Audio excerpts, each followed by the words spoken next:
Purnamada Purnamidam Purnat Purnamudachyate Purnasya Purnamadaya Purnamevavashishyate. Om Shanti Shanti Shanti.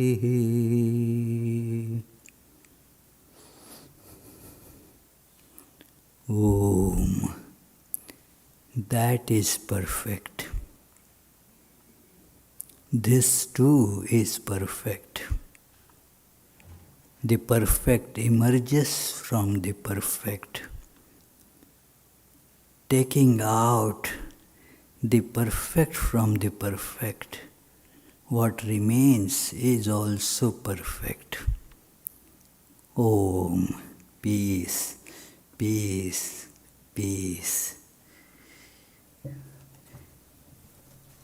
I began the morning session and this session also with this Shanti mantra, because this is, in a way, the essence of Kabbalah and this book of Zohar.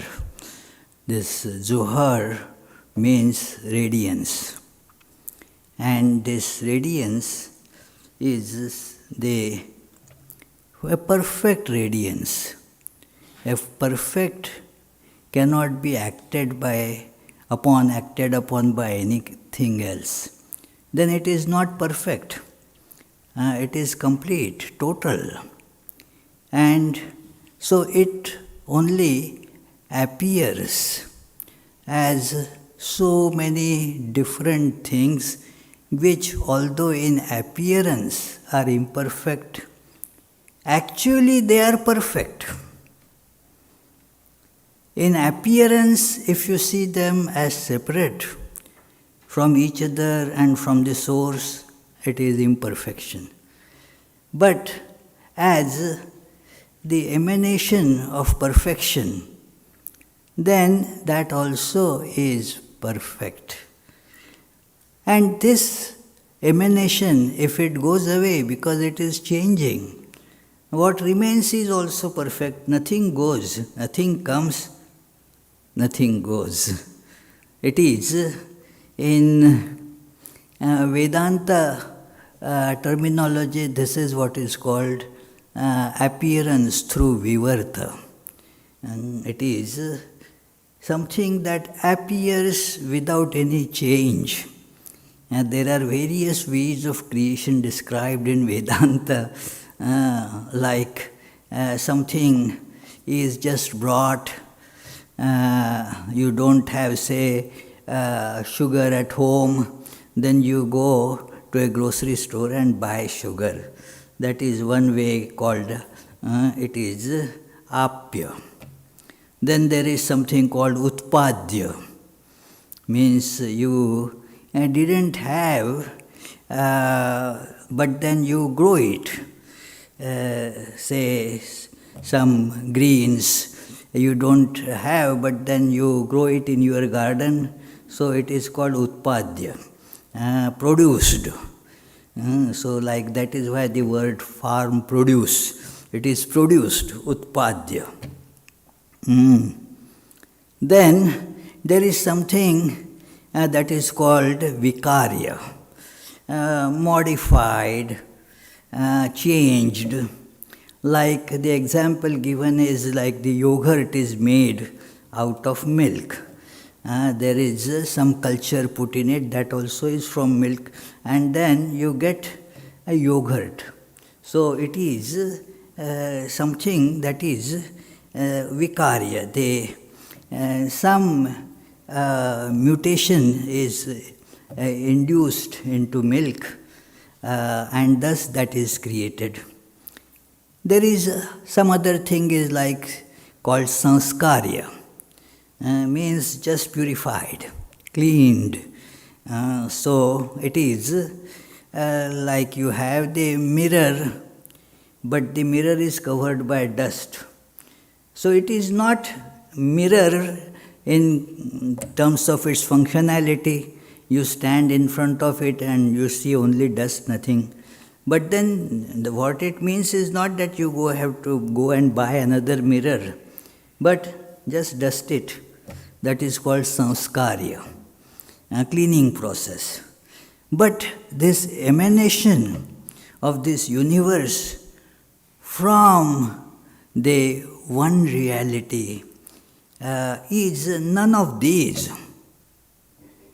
It is called the vivarta, therefore. Without any change, it appears like that.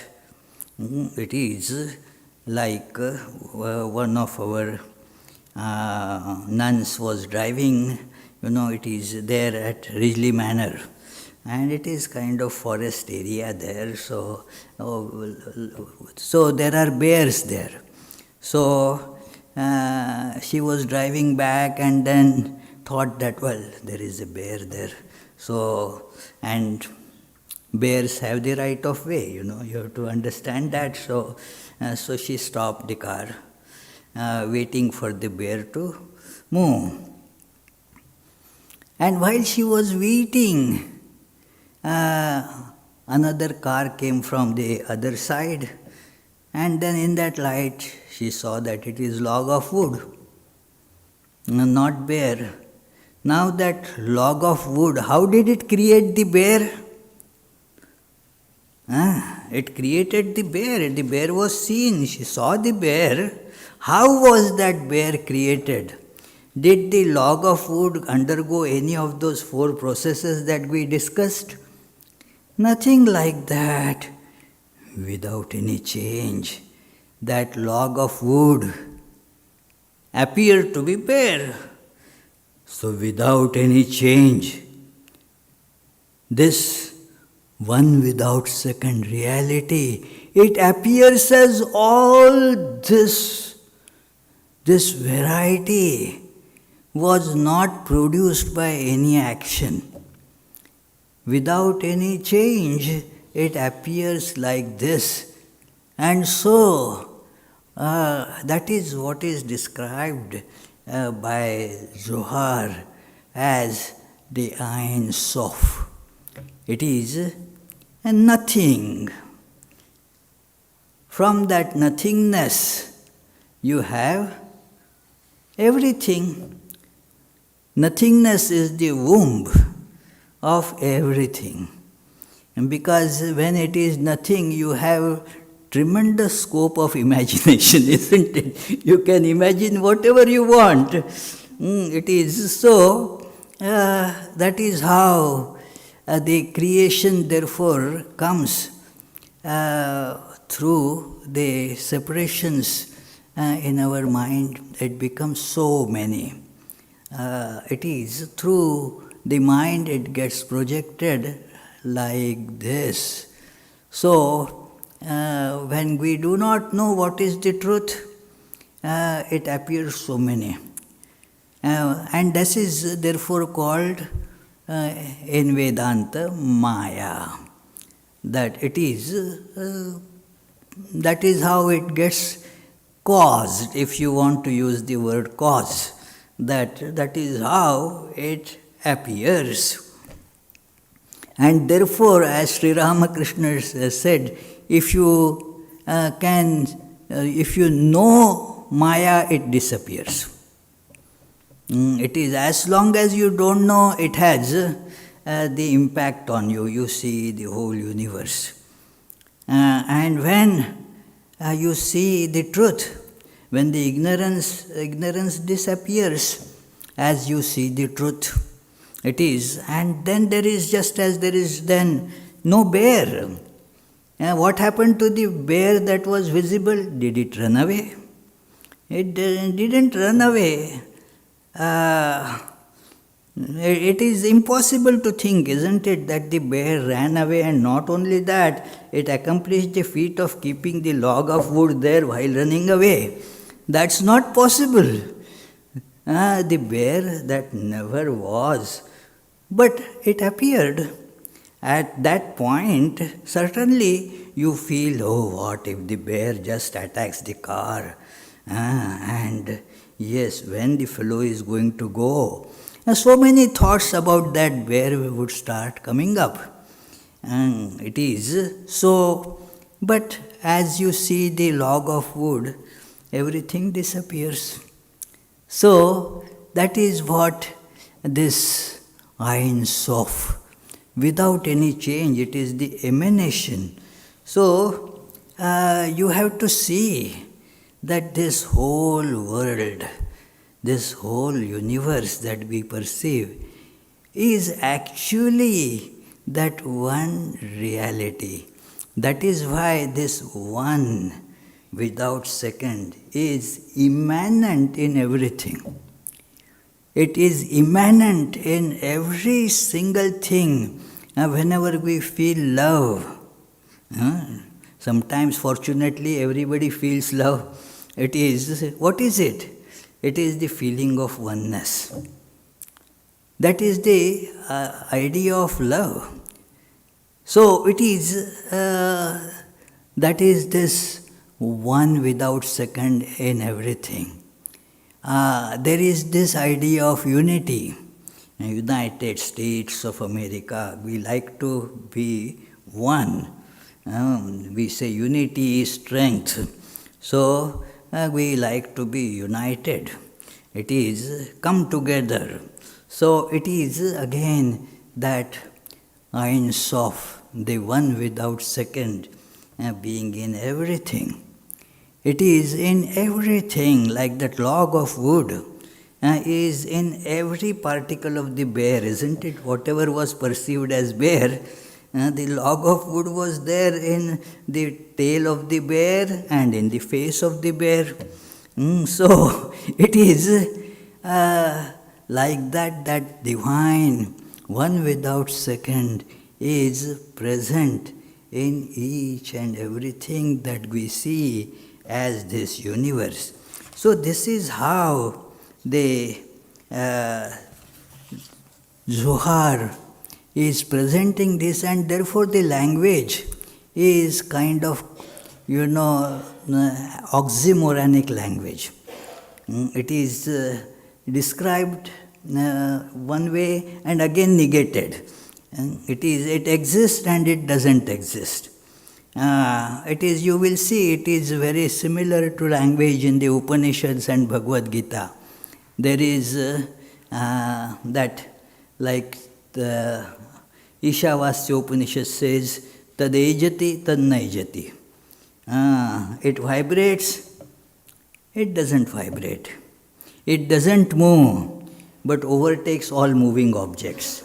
So these are because there is nothing that you can definitely and assertively say about it.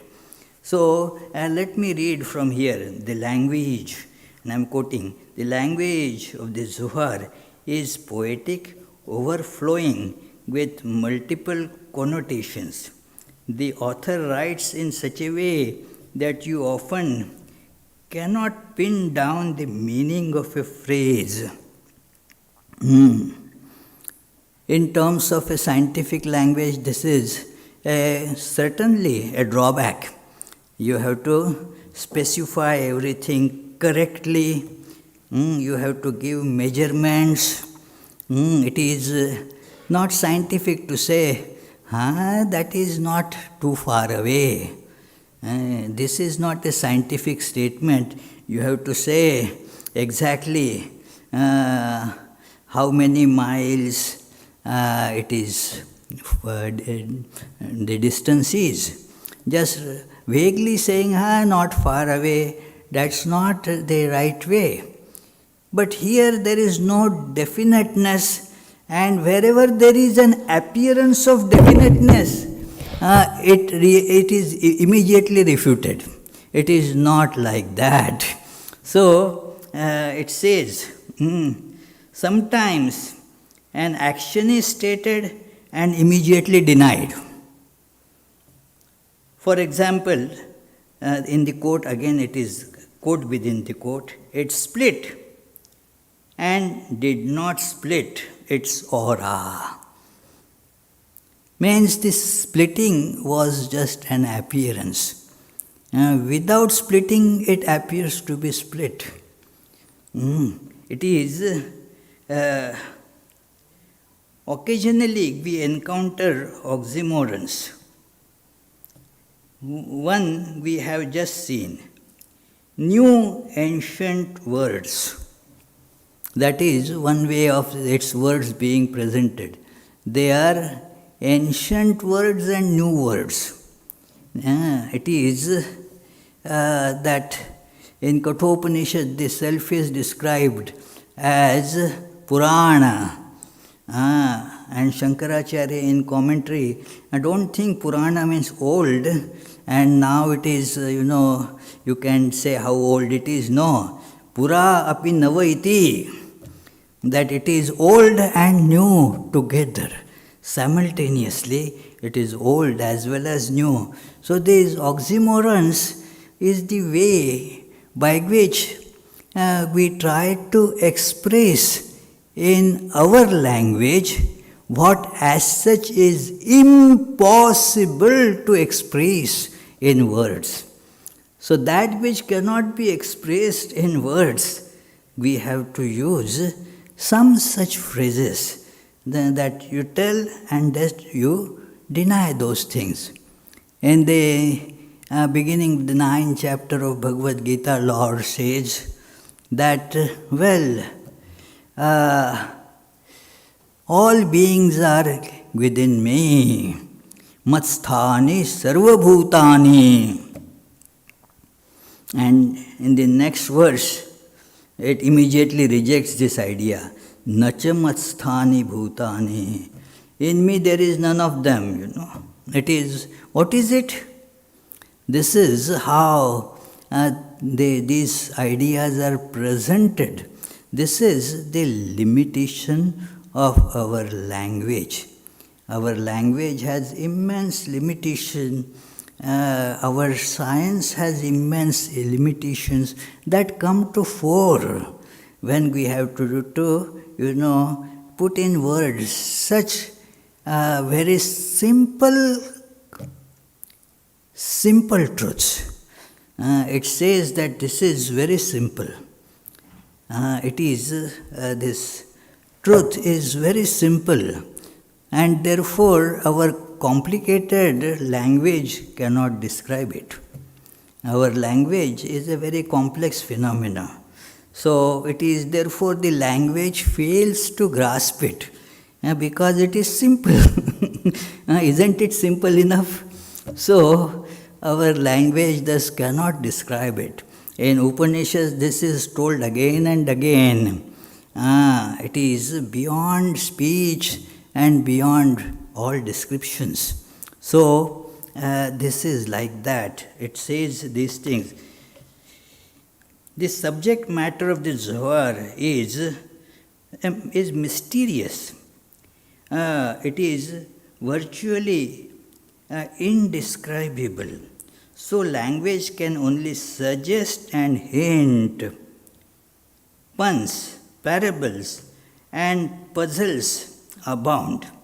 The message is not served to you on a platter.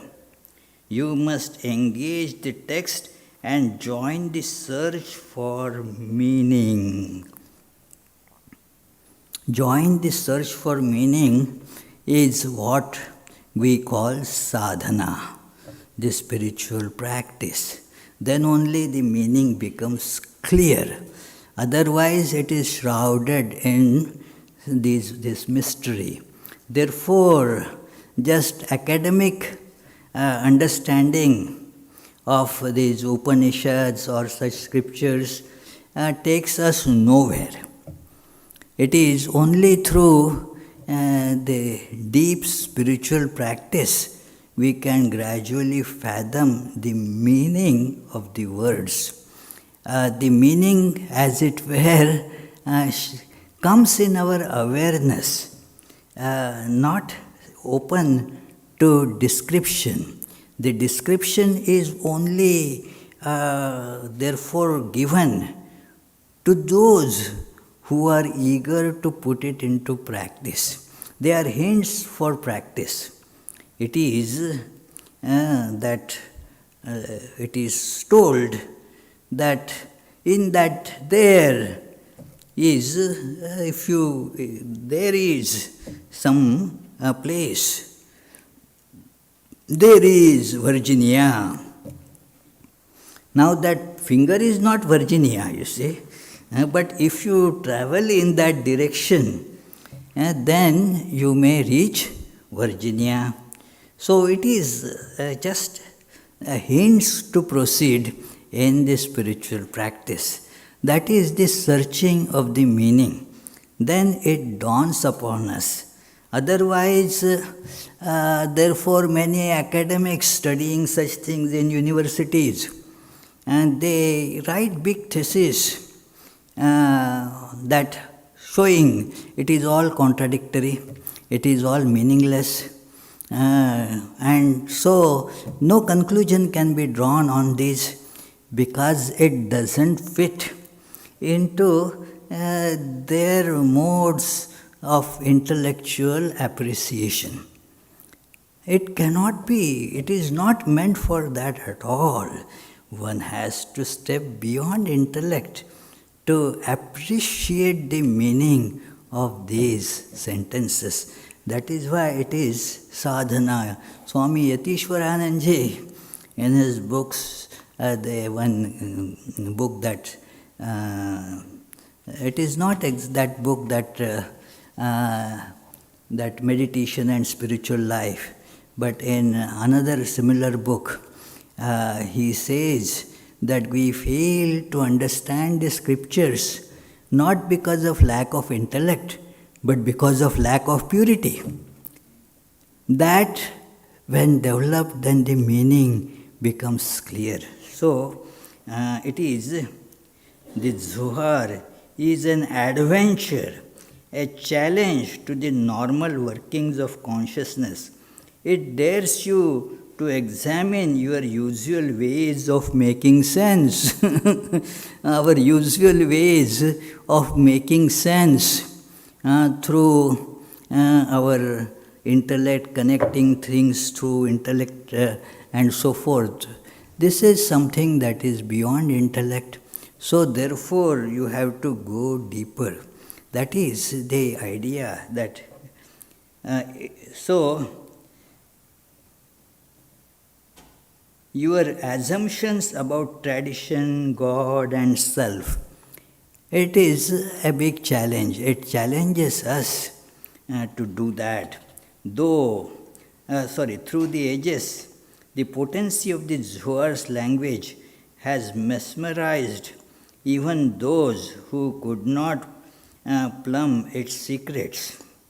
While Kabbalists delved into the mysteries, the unlearned chanted the lyrical Aramaic, often unaware of the literal meaning. In the words of an 18th century mystic, even if one does not understand, the language is suited to the soul. So that is how many find, this poetry of Upanishads, the music that is there, and many such things, but they don't get to the kernel of the meaning. Now there is a description of these 10 sephiras. That you have this picture with you. So, the absolute, the first there, the first is actually only because this is a human limitation that we start counting 1, 2, 3 like that. So in that sense it is first, but it is not really, it is numberless. There is no number to it. It is beyond enumeration. So it is called first only, like in the Mandukya Upanishad, it is described that the state of reality is called Turiya, means fourth. That there are these states, and we enumerate, waking state, dream state, then the deep sleep state, and fourth is that state of realizing the truth, fourth. So, it is not that there are 4 states. What is called fourth? Shankaracharya says, Maya Sankhyak Turiyam, means that the fourth, it is called fourth only now because of the sequence 1, 2, 3. So 4, it is not really fourth, but it is all that is. And the others are the 3 appearances of what we call the fourth. So, in that sense, this Ein Sof also is all that is beyond the limitations of time or space, beyond any enumeration. So, it is, we say, one without second, and that is how the description in Vedanta goes, means there is, it is not like the regular enumeration, it is beyond numbers. So, all numbers actually emanate from it. So how can it have a number? So there is no number to it. So it is called first only from that standpoint. And then that is called, it shares in the unknowability of Ein Sof, the infinite, and is sometimes referred to as Ein, means nothingness. It is that infinite, and yet it is nothingness.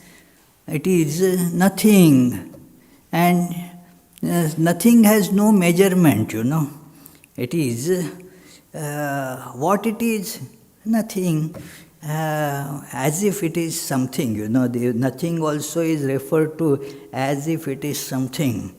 Like we use the word empty, having no content. There is a cartoon I saw, that Dalai Lama, it is just cartoon, that was on his birthday, somebody presented him a big box. And then the box was opened, there was nothing in it, it was empty. So it was there was just a note. This is what you like most, isn't it? the emphasis on emptiness. It is what it means is that emptiness is pregnant with everything. All is this coming from this nothingness or emptiness. So there is nothing concrete there. It is all empty. So therefore, it is, some people try to explain it from the standpoint of the fundamental particles. It is mathematically shown that actually there is nothing. They split into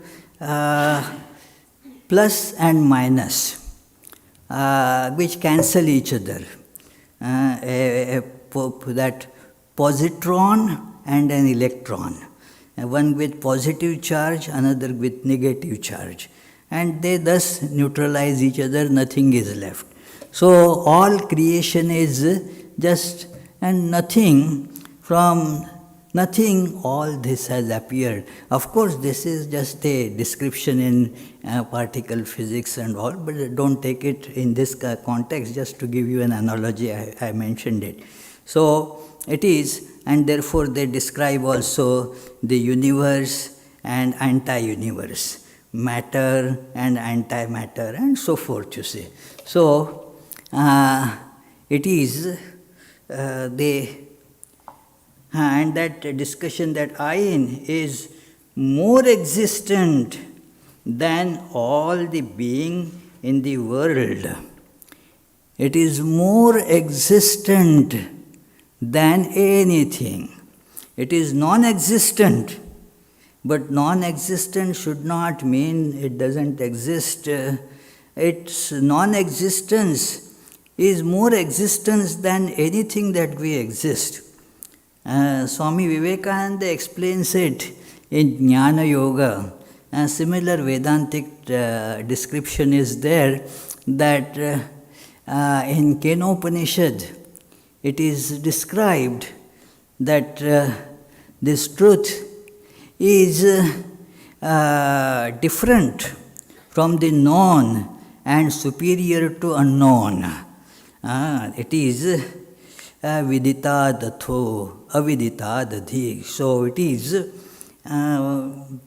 So in explanation, Vivekananda says that it is that is unknown, but it is more known than the chair that you are seeing. Even because to know the chair, first you have to know the self, and through that knowledge you are seeing the chair. So it is more known than this chair. Everything in the world is subordinate to it, and so its existence is really much more than the existence of anything. So we are all existing in that eternal non-existence. So that is the meaning of this word Ein, and therefore this Ein Sof, the English spelling is E-I-N, as you can see there, E-I-N-S-O-F, the infinite. It also gets called, in the chart that is printed, that name is not there. It is only called, given Keter. Yeah. The Keter is a secondary derivative of this, that it is the topmost. So, Ein Sof, and Ein means emptiness. It is so it is together, the infinite and nothing, and it is more existent than all beings of the world. But since it is a simple, and every simple thing is a complex compared to its simplicity, it is called nothingness. Now this statement itself is kind of complicated, but one has to feel this, you see, that we spoke about it just now, that our language is complicated. What we call exists is not really what is existing, we cannot specify. It is all very much covered with mystery. So it is thus a complicated thing, whereas this Ain is the simplest thing, and so therefore it is called nothingness. So it is the simplest thing.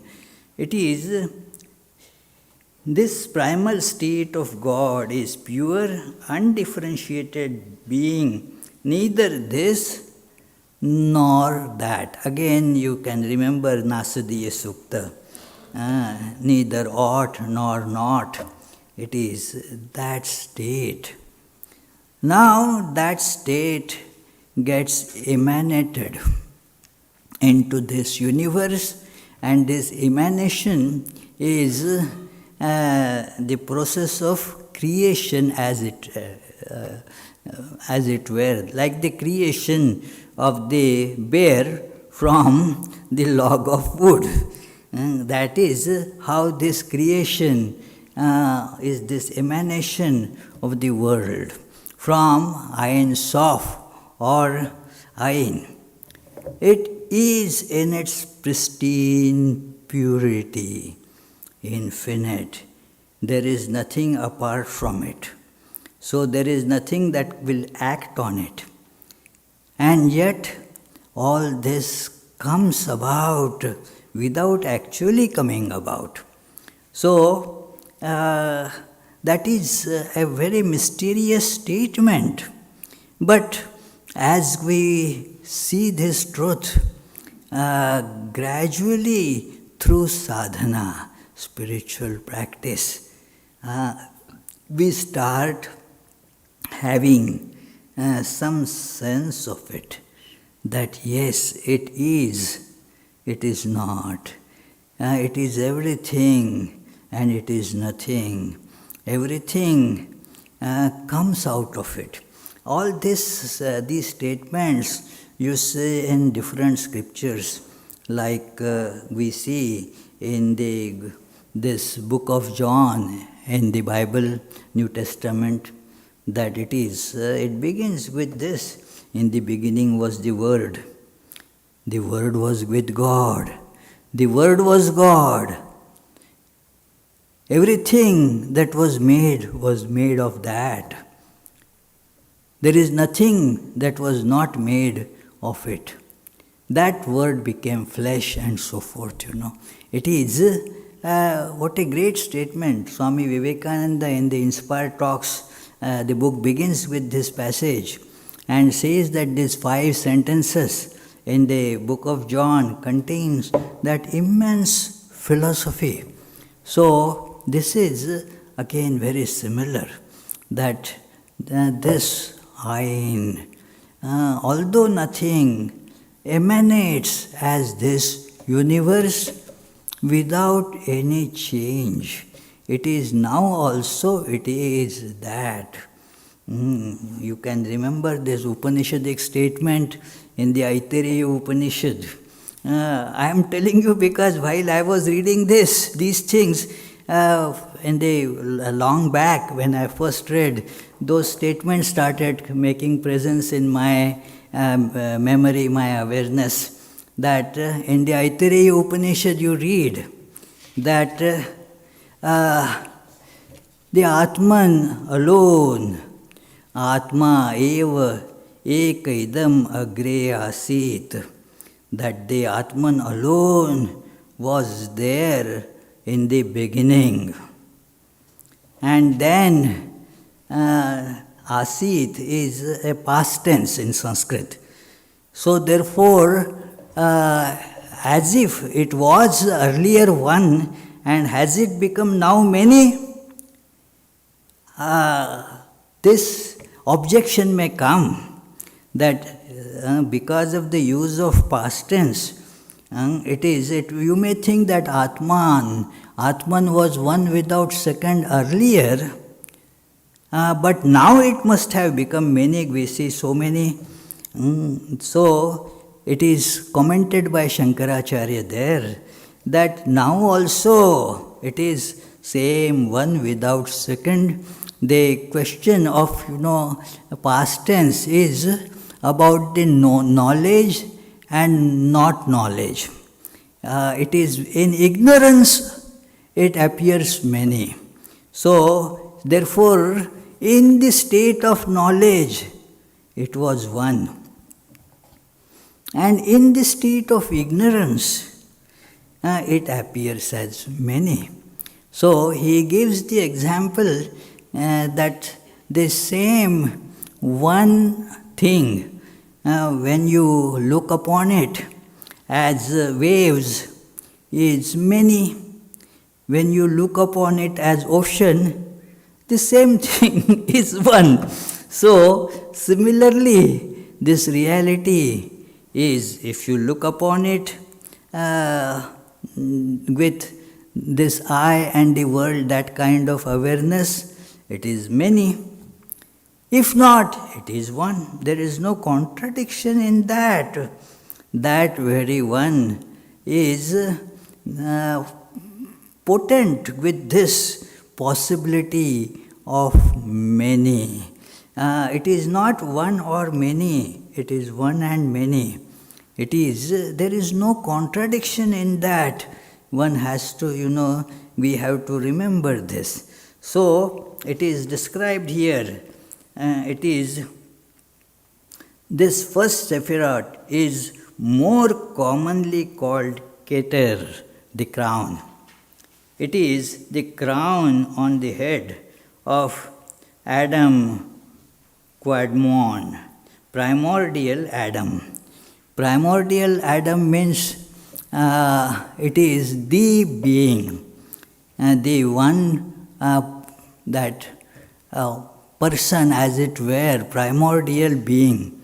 Very similar to what we have in the Purusha Sukta hymn, the Purusha, primordial Purusha, that it is Purusha evedagam sarvam, that being, that Purusha is everything.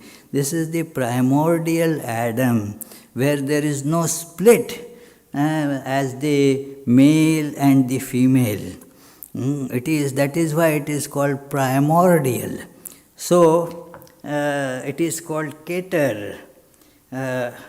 According to the first chapter of Genesis, the human being is created in the image of God. The Sephirot constitute the divine archetype of that image, the mythical model of the human being, our original nature. Another depiction of the Sephirot is a cosmic tree growing downwards from the roots above. Does it sound familiar? Urdhvamula madhashakam. So it is like that. So from that, it as it were descends down. Down means not to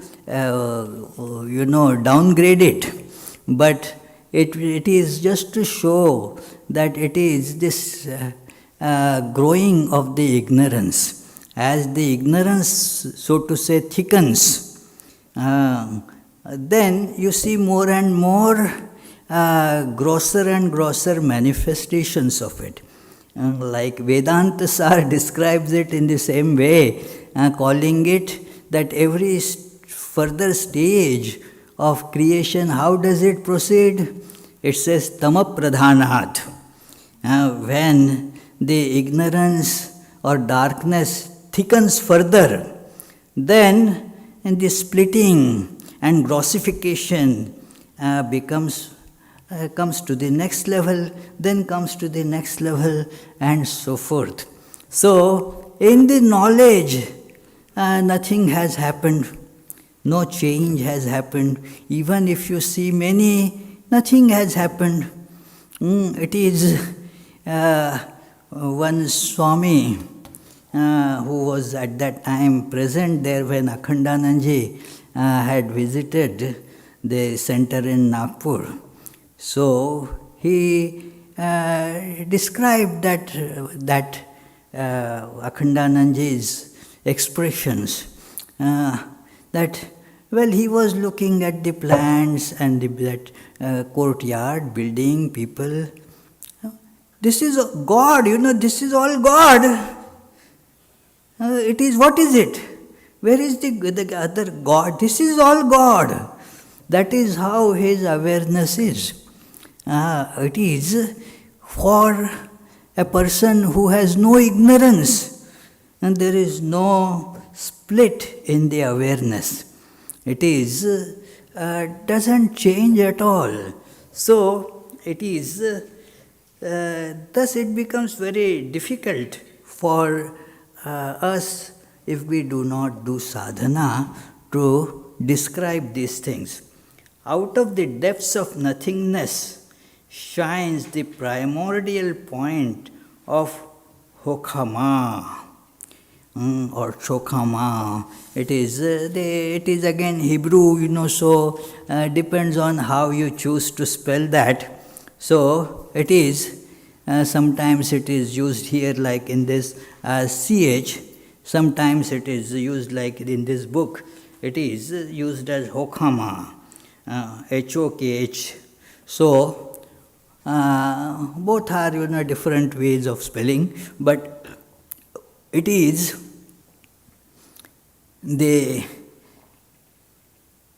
this knowledge, but not really knowledge. It is ignorance masquerading as knowledge.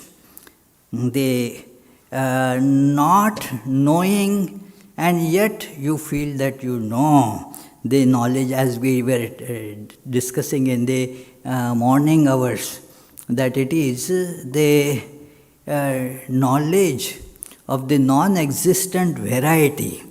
That is what is called this knowledge here. That is why it is the fruit of the prohibited fruit of the tree of knowledge. That thus you lose the sight of one reality and you see the changing multiplicity with no definiteness there as reality. Isn't it? I and the world. We feel it so concrete and real. What is I was telling in another of our interfaith meeting that it is that this is the basic problem, this distinction that we feel so strongly, I and the world, and try to define it where I ends and the world begins. Try to put a line of demarcation where I ends and the world begins. And wow, one minister of the Baptist church there says, that's very interesting. Really, the lines become so hazy when it comes to where I end and the world begins. Things become so hazy. She was drinking some juice. Said, now, it is world or it is I. Think of it, the lunch that we had. No doubt, delicious lunch. It is, we did not serve it online, isn't it? Only those who were in person present, we could give them, okay. So, it is now, it was that part of the world before it found its way into our tummies. Now that very lunch I call as I, isn't it? Now, so it is all so hazy where to draw the line of distinction. And still that appears to be so real. Although so hazy, so it is ignorance that gets called as knowledge. It is Again, you can relate it to the Mundak Upanishad questions that what is it? The question was that what is it knowing which everything becomes known? And the sage Angira in reply says that, well, knowing itself is of two types.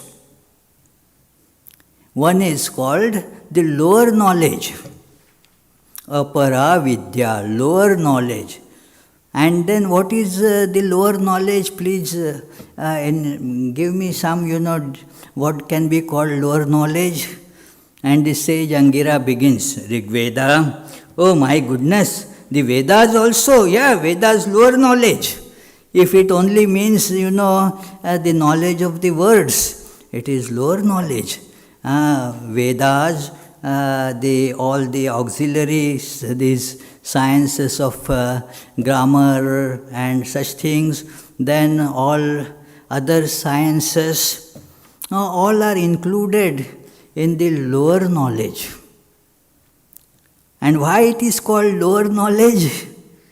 In Shankara's great commentary there, in one line he says, that is called lower because even if you try to know it a lot, nothing gets known as it is. Nothing is known as an exact, accurate thing. It is always hazy. That is why constantly you have to go on doing research, If you had known once for all the research would have stopped. No grants, what can be done. So you have to keep on doing research because it is all hazy.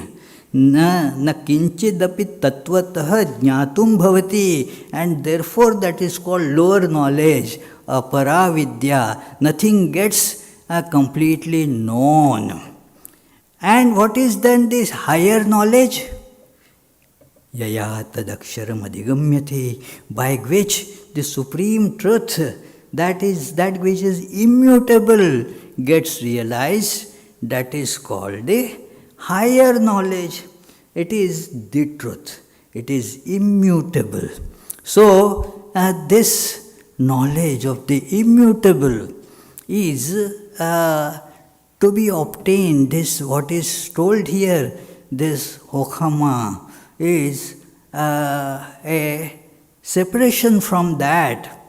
And so, it now, there is the scope for variety now.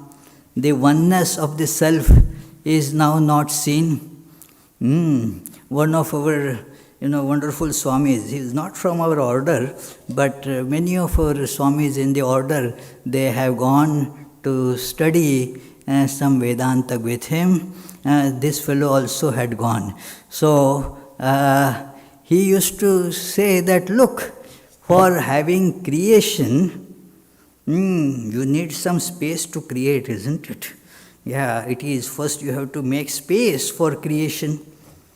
So if the Atman is all pervading, there is no space to create.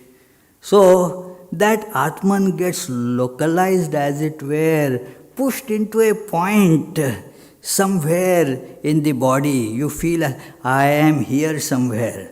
In the body. You cannot find it, but still, now you feel that self is instead of all pervasiveness, now it is confined to a point.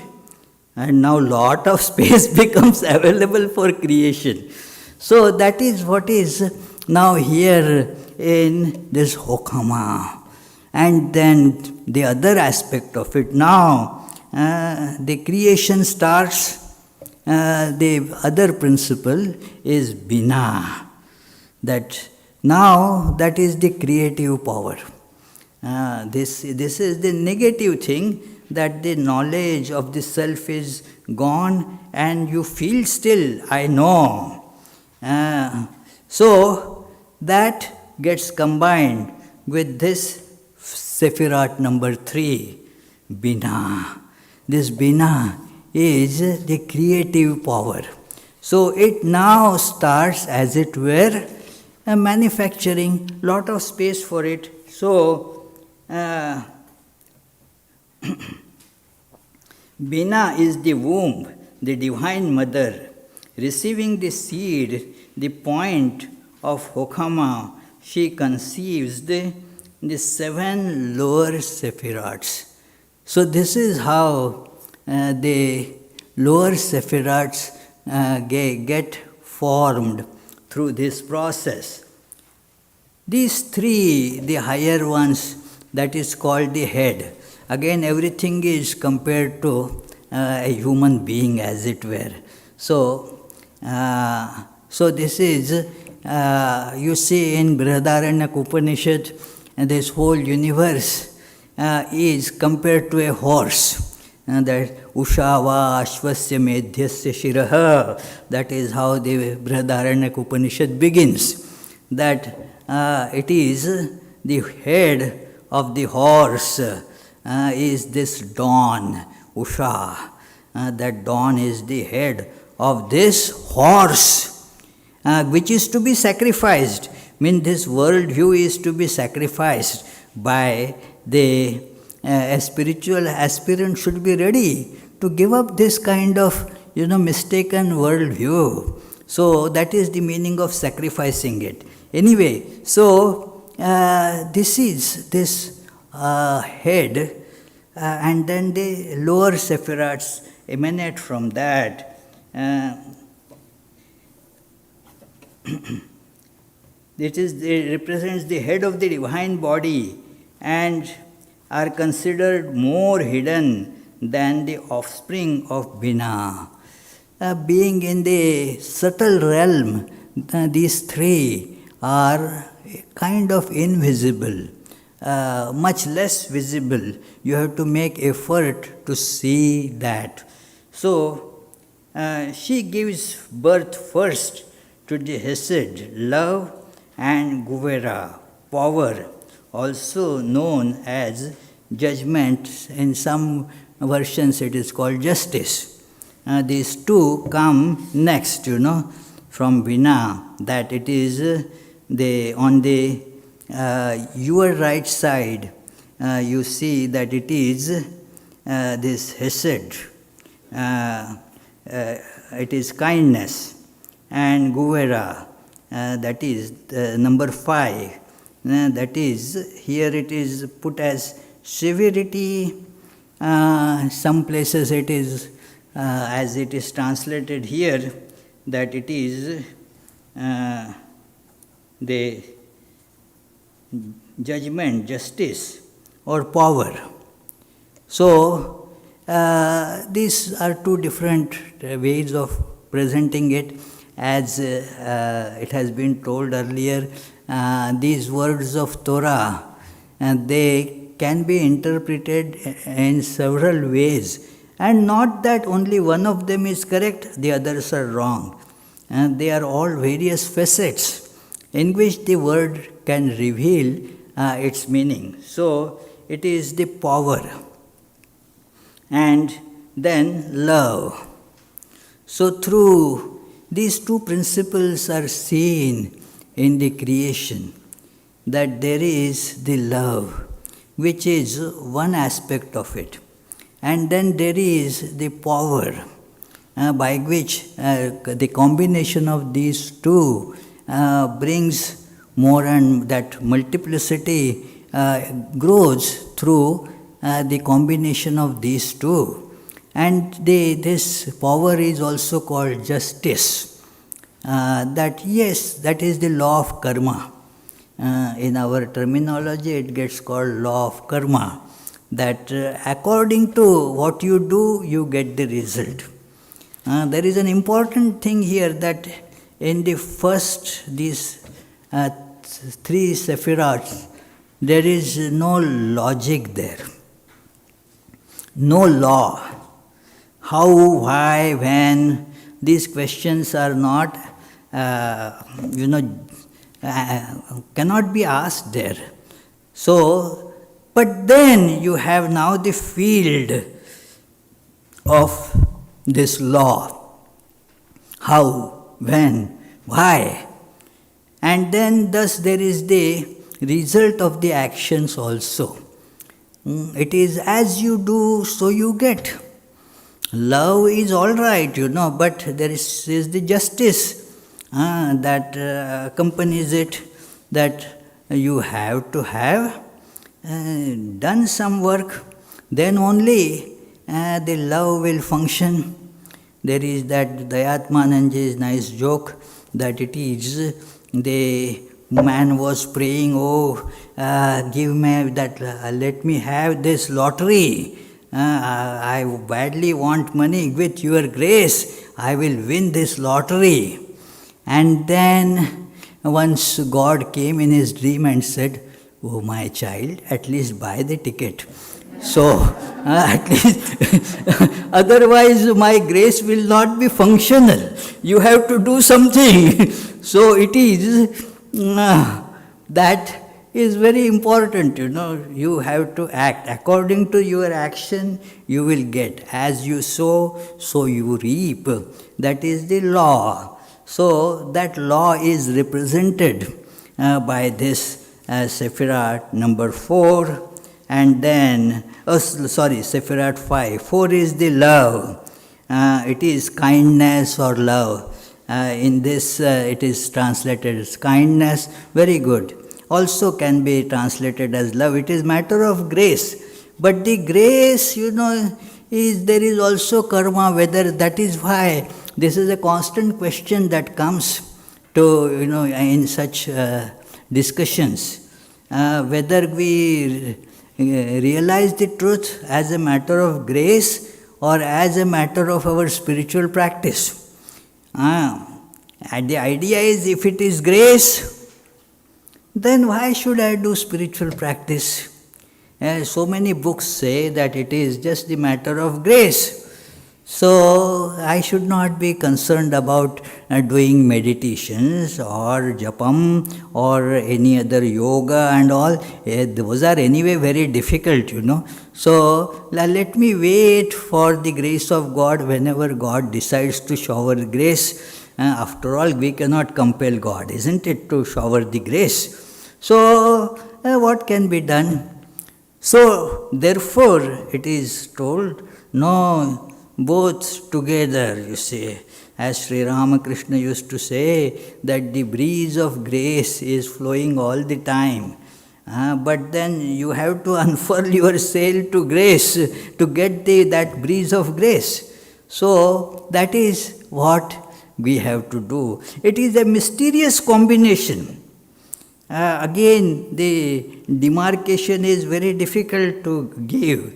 Latu Maharaj he answered this question, that saying that, to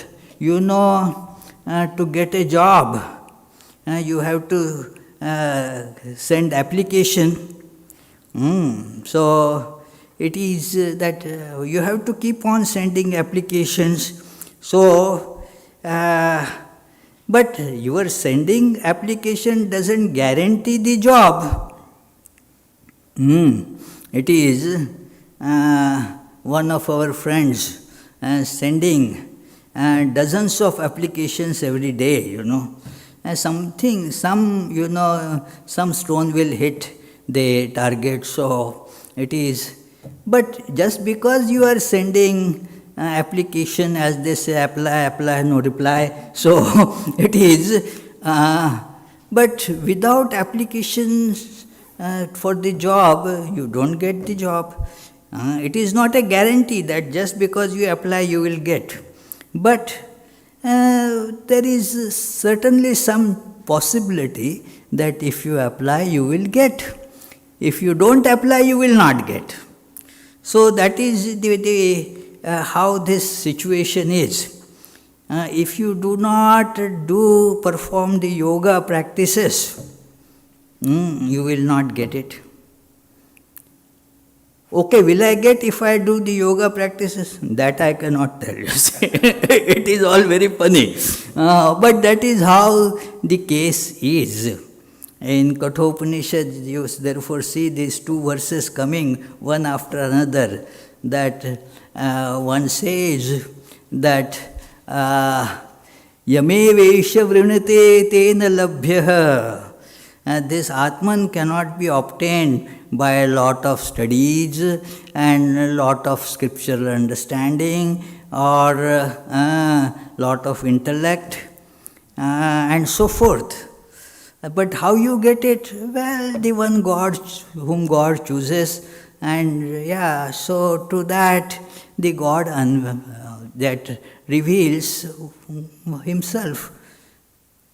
So should I just wait? No. Next verse says, but you have to refrain. Na virato duscharitat na ashanto na samahitah. So you have to make your propensities, curb them. Do not let them, whatever I like I will do. All those so-called natural propensities, you have to curb them. Practice all that disciplines of yoga, and without that you won't get. Like without buying the lottery ticket, you won't get. But with the lottery ticket, buying, is there a guarantee? No guarantee. Of the millions who buy lottery ticket, one gets it. In fact, that is the question. One gentleman asked me, one devotee in the car asked me this question long ago. So he said, quoting Bhagavad Gita, that it is said that out of thousands, some try to realize God. And amongst those thousands of them, or many of them who try, one may realize. So my question, Swami, is, how much chance do I stand in realizing God? I mean, if there is almost no chance, negligible, then it is in these technologies, physics and such things. Many things are, this is negligible. We can overlook that. So if the chances are very minimal for me to realize God, then what should we do, Aruna? Forget it, isn't it? Oh, should we forget it? Before I could answer, another devotee in the car answered in a very nice one statement, a very poetic statement.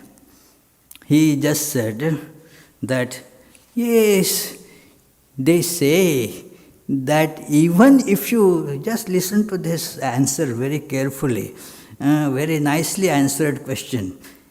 He said, even if you do not buy the lottery ticket, your chances of winning the lottery is reduced only minimally. So it is, because it is such a minute chance anyway, you don't lose much. So, and that is the answer, that yes, if you do, then you get it. One gentleman used to, call every now and then that, hey Swami, well, you told me, gave mantra, and I have been practicing, nothing is happening, I think I am wasting time. Said, okay, then use the time for something else and see if you get any closer by that. And he thought, and you have, of course, a point there. So it is. By practicing, you have to practice for a long time. So it is that, that the two things are balanced. Your work and the grace both run together. There is no this part is that of grace, you cannot really divide. Everything is grace and everything is your effort.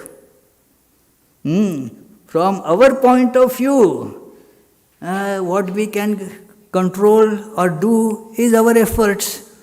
Grace is not in our power, so let us do that. Forget about grace. But if we get that result, then it is not the result of our effort, but it is the grace of God. These words are too coarse to describe what I am trying to tell, but that is how these things are. So it says that both are essential. Ideally, a balance is achieved, symbolized by the central Sephirat. And that is the most meaningful thing from the point of view of sadhana, the number 6. It is the beauty. It is this beauty is where you have the balance of these, an aesthetic balance between the efforts and the grace, the justice as well as compassion. They merge in this sense of beauty there. They are harmoniously balanced there. That is where you have a spark of what is called beauty, the aesthetic sense.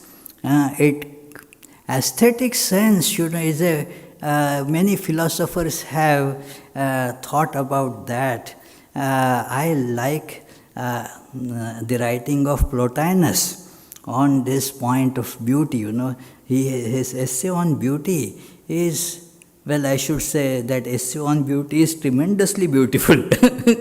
It describes this, it is matter of, harmony. It is a play between freedom and limitations. They both are intermingled together to have this feel of beauty. There is the complexity and there is the simplicity. So there you get the beauty. If it is only simplicity, you can't call it really beauty, For example, only a sheet of paper. It is simplest thing, the simplest drawing, only a sheet of paper. Somebody in an exhibition had put a sheet of paper, just blank.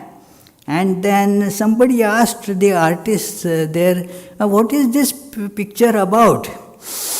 The artist took a deep breath and said, it is the picture of the cow eating the grass.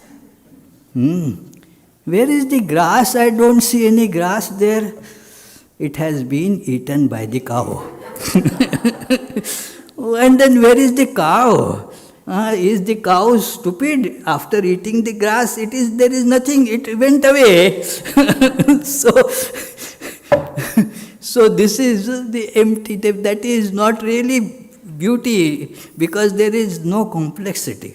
But when an artist, through lot of complex structures, creates a kind of harmony, a harmonious connection, then you call it high art, how everything has come together, very complex. And yet when you discover a pattern, it becomes simple. So that is how in music or in everything, the aesthetic sense is generated by the complexity and the connecting simplicity. So it is this together. This is Tiferet, the sense of beauty. It is also called Rahanim. It is Rahman, Rahamin. It is, that is compassion. It is not what is called earlier as love, but it is a compassion. It is not translated like that. This only beauty is the translation here. It shows both. It is a sense of where now you can. This sense of beauty is like a launching pad. We will see that in our passage back. This is the emanation. And now everything actually provides the path to go back to that ultimate reality. We shall see that soon. That it is, if the judgment is not softened by love, it lashes out threatening to destroy life. Here lies the origin of evil, called Sitra Ahara, the other side, where it is only law without any compassion associated with it. So, Tiferet is the trunk of the Sephirah body. He is called Heaven, Son, King, and the Holy One. Blessed be He. The standard rabbinic name for God is that, this Tiferet. That is what one can worship. That is the God that one pray for. So we make the images of God and see the beauty there. That it is, we love that. It is how beautiful is this image, how beautiful is my God. That beauty and love go hand in hand. Whatever we love, that appears beautiful. And whatever we call beautiful, we love it. So they are together. This is again presented by Plotinus, that it is beauty and love, they go together. So it is where that now God becomes a tangible God here at Tiferet. That yes, that God which can be now worshipped. These first three, that is not accessible beyond our understanding, our vision. So these now, this Tiferet, it is a creation, and this creation is now who created the creation is in that God. It has all these principles. So now that is a source for our worship. So it is. Then there are the, this is also called the righteous one. And so then Shekinah, also known as Malkut, the kingdom, is the divine feminine daughter of Bina, a bride of Tiferet. She is the secret of the possible, means everything that we see as world, and that is the progeny of this Shekinah. It is that is this universe. This is the emanation. That is the last of the Sephirot. So the union of Shekinah and Tiferet is the goal of spiritual life. And that is now the journey back home. Connected that our so-called my universe, connected to God. Feel that manifest presence of God in everything that we do. Do everything to propitiate that divine. And thus you will get a passage upwards to go beyond these relative manifestations. And then the mythical imagery that it is, the union of Shekinah and Tiferet is the goal of spiritual life. Virtuous human actions stimulates Yesod, the righteous one, and brings about the union of the divine couple, as it were. This is an imagery that now you and your beloved God, you feel united. So now you transcend thereby your human weaknesses and go further. So it is human marriage symbolizes and actualizes this divine marriage. Shabbat Eve is the weekly celebration of the cosmic wedding and the ideal time for human lovers to unite. The mythical imagery of the Sephirot is stunning. The Kabbalists insist that these figures of speech should not be taken literally. They are symbols of a spiritual reality beyond normal consciousness. Sephirot descriptions are intended to convey something of the beyond. So that is how this description is. As I mentioned in the first lecture, it is what is called in Vedanta Adhyaropa Apvada, that one appears as many, and therefore through any one can approach the one by properly going on this path. There are now distractions are there that we do not want. The ignorance prevents us from getting connected to that. And so we get connected to other things whereby we do not join the divine reality. We just move between the Sephirot 10, 8, 9, 7, the lower things. We do not get connected to the real source of love, source of beauty. And thus there is dissatisfaction. Because we don't find beauty, we don't find love.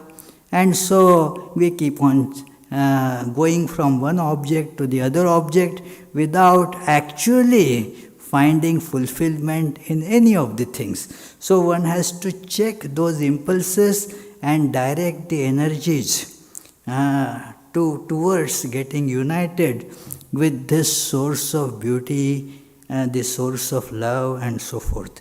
So it is, and thus it becomes, it is like the central point in other representations known to Vedantic students, is that it is like the heart chakra.